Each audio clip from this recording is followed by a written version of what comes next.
Capital Sonoro. Ahora.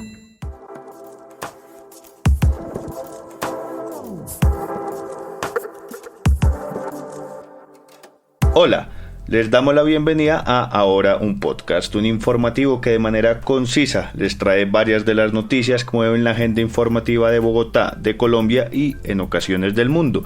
Mi nombre es Juan Pablo Conto, hoy es lunes 8 de abril de 2024 y como es costumbre arrancamos con nuestro dato del día. En nuestra emisión de hoy al mediodía, que pueden ver todos los días en nuestras plataformas o repetir cuando quieran en YouTube, háganlo después de escuchar este podcast, hablamos sobre los delitos sexuales contra menores de edad. Aquí el dato: entre enero y febrero de 2024, 70 menores de edad han sido víctimas de delitos sexuales en entornos escolares, según la Defensoría del Pueblo. Denle contexto a esta cifra, no olviden repetir nuestra emisión de mediodía apenas terminen este podcast en YouTube. Vamos ahora con más noticias en Ahora, un podcast. Ahora, un podcast.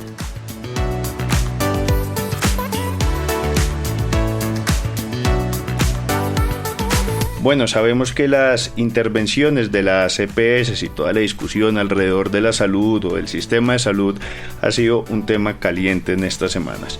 Hoy le doy la bienvenida a Merly Cruz, que entra a nuestro equipo de Canal Capital y que nos dará algunos puntos clave para tener claros. Merly, ¿cómo está? Cuéntenos cuál es el lío con las EPS en Colombia. Hola, ¿qué tal, Juan Pablo? Un gusto saludarte a ti y por supuesto a todos nuestros oyentes. Yo muy bien, espero que tú también. Bueno, pues te cuento que el pasado martes 2 de abril, el gobierno en cabeza de Gustavo Petro intervino a la segunda EPS más grande del país, que es Sanitas. Y es que Sanitas tiene 6 millones de afiliados. Un día después, la nueva EPS, la más grande, con más de 11 millones de afiliados, fue intervenida. Y luego, el jueves, es decir, toda esta semana fue súper movida, ya estaba a compensar con 2 millones de afiliados solicitando la liquidación voluntaria ante la Superintendencia de Salud. Merly, algo hemos dicho en este podcast que le hemos dado seguimiento a esta noticia, pero una vez más, ¿por qué intervinieron estas EPS? Bueno, pues te cuento que a Sanitas y a Nueva EPS se les dio una intervención para administrar. ¿Qué quiere decir esto? Nos dice la Supersalud que es para el salvamiento de la entidad y si es posible colocarla en condiciones de desarrollar adecuadamente su objeto social o establecer si la entidad debe ser objeto de liquidación y compensar, por otro lado, alega no tener los recursos económicos suficientes. Hace por ahí, creo que una semana, nuestro dato del día fue cuántas EPS habían sido intervenidas hasta esa fecha. Un dato que hay un aumento.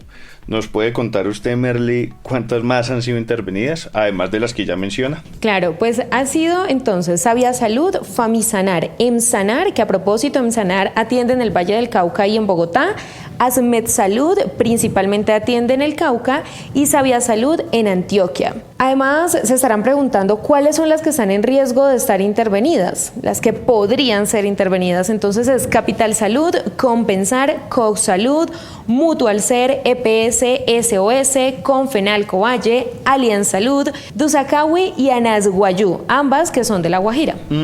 Bueno, esto es una lista enorme, Merly. ¿Hay EPS que estén en regla y que no nos debamos preocupar? Bueno, pues para sorpresa de muchos, sí. Hay 2 únicas que no tienen ningún tipo de problema y son Salud Total y Sura. Ahí los usuarios andan tranquilitos. Ok, y venga, con todas estas intervenciones, ¿de cuánto dinero estamos hablando? Que ahorita pues pasa a ser, supongo, como responsabilidad dentro del manejo del gobierno. Correcto, Juan Pablo. Pues en total, las EPS controladas por el gobierno manejan más de 20 billones de pesos. Una cifra bastante grande. Claro, y supongo que esto genera algún tipo de temor en los usuarios, o cuál puede ser, digamos, ese temor latente que tenemos ahí. Listo, pues es que sucede que la mayoría de las intervenciones resultan en liquidaciones totales y eso es lo que a la mayoría de los usuarios le genera la incertidumbre. Quiero meter aquí algo como sobre la mesa. En estos días se viralizó un cuadro que publicó La Silla Vacía que mostraba que no es la primera vez que suceden estas intervenciones, incluso liquidaciones de las EPS. ¿Nos puede dar como este marco más amplio de lo que ha sucedido en ocasiones pasadas? Claro, pues imagínate que en el gobierno de Juan Manuel Santos se liquidaron un total de 18 EPS en sus dos gobiernos del 2010 al 2018. Luego le sigue Iván Duque, que con 10 EPS liquidadas en el 2018 y en el 2022. Y por último está Pastrana con 9 EPS liquidadas en su gobierno como presidente del 98 al 2022. En este caso, pues Gustavo Petro lleva 4.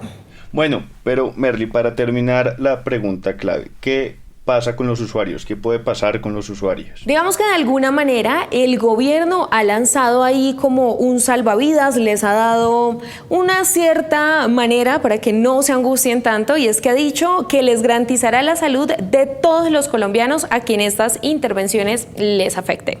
Merly, muchísimas gracias por la información y le voy a pedir ahora que me acompañe con algunos titulares de noticias que mueven la agenda informativa. Arrancó con una internacional.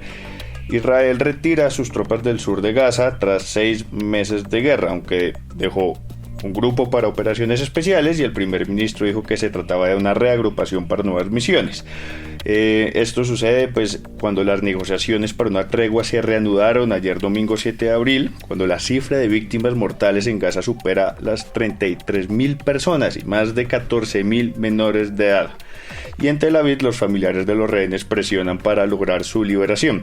Yair Lapid, líder de la oposición israelí, se reunirá en Washington con el secretario de Estados Unidos, Antony Blinken, así como con altos funcionarios de la Casa Blanca, según informó su partido Yesh Atid en X. El político israelí también tiene planeada una reunión con Chuck Schumer, líder de la mayoría demócrata en el Senado estadounidense, quien pidió elecciones anticipadas en Israel, además de acusar a Netanyahu de ser un obstáculo para la paz en la región. Sigo con una nacional, y es que a través del comunicado los propietarios del hotel Gotham en el sector de Provenza, en Medellín, anunciaron el cierre del lugar. Esto derivado del encuentro del estadounidense Timothy Livingston junto a 2 menores de edad de 12 y 13 años, que llevó a que el alcalde de esta ciudad, Fico Gutiérrez, pidiera la extinción de dominio del establecimiento. Además, les cuento que en el documento se señala que a los empleados se los liquidará, así como seguirán colaborando con las autoridades. Y es que la policía habría manipulado la escena y dejó en libertad al estadounidense. Hay críticos que argumentan que se trata de anuncios públicos sin fundamento legal, que esto solo termina afectando a la industria, a los inversionistas y a las personas que trabajan en ella. Por otro lado, las autoridades colombianas están en trámites para solicitar a la Interpol que expida una circular azul en contra del estadounidense. Sigo con esta de Bogotá. Durante el foro SOS por la niñez de la capital, en el Consejo de la Ciudad, se revelaron preocupantes cifras de violencia infantil. Esto conectado con el dato de día, con 976 casos reportados en los primeros 2 meses de 2024. Las autoridades y padres de familia piden medidas urgentes para garantizar la protección de los niños y niñas y prevenir futuros abusos. Tan solo en el 2023 se presentaron 26.201 casos de presuntos abusos y violencia en instituciones educativas contra los menores de edad. Según el Observatorio de Convivencia Escolar, los concejales exigieron respuesta a la Secretaría de Educación frente a las graves denuncias. En medicina legal se registraron 227 exámenes médicos practicados a menores de edad por presunto abuso sexual el año pasado.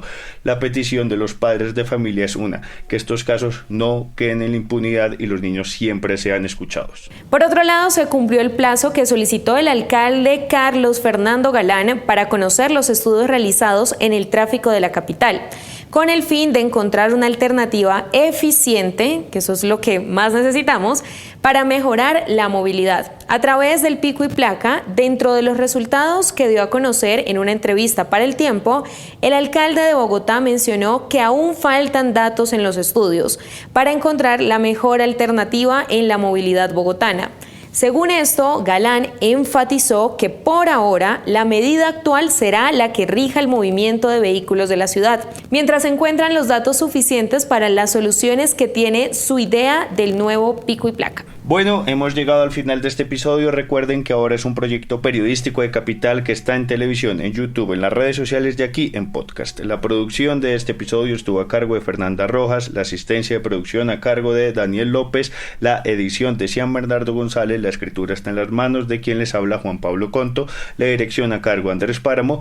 Gracias a Merly Cruz por acompañarnos el día de hoy. Nos escuchamos mañana nuevamente. Según el oráculo Google, el clima en Bogotá este martes tendrá una mínima de 9 y una máxima de 21 grados centígrados con un 20% de probabilidades de lluvia. No olviden que hay que ahorrar agua, es muy en serio. No termine el día sin información, búsquenos en todas las plataformas de podcast y compártanlo. Chao, adiós. Este contenido es financiado con los fondos del Fondo Único de TIC. Capital Sonoro.